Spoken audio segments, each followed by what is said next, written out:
ఆ నల్లటి భూతం నెమ్మదిగా అర్జున్ వైపొచ్చింది. అర్జున్ భయంతో వెనక్కి అడుగు వేశాడు. "నువ్వెవరు?" అని కంగారుగా అడిగాడు. ఆ భూతం గట్టిగా నవ్వింది.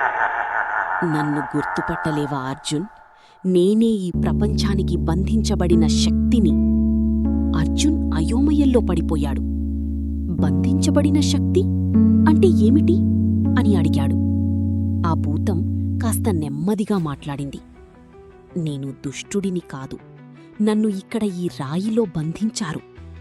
అర్జున్ షాక్ అయ్యాడు. "అంటే నువ్వు ఈ రాయిని పగలగొట్టాలని చూస్తున్నావా?" అని అడిగాడు. భూతం కోపంగా చెప్పింది, "అవును, ఎందుకంటే ఈ రాయి నా జైలుగా మారింది." అర్జున్ కాసేపు ఆలోచించాడు. ఒకవైపు ఈ ప్రపంచం, ఇంకోవైపు ఈ బంధించబడిన శక్తి.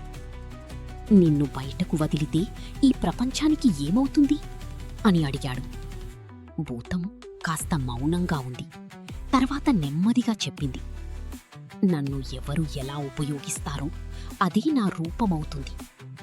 అర్జున్ గుండె వేగంగా కొట్టుకుంది. "అంటే నువ్వు మంచివాడిగా కూడా మారగలవా?" అని అడిగాడు. భూతం కొంచెం దగ్గరికి వచ్చింది. "అది నువ్వు తీసుకునే నిర్ణయంపై ఆధారపడి ఉంటుంది." అర్జున్ పూర్తిగా కన్ఫ్యూజ్ అయ్యాడు.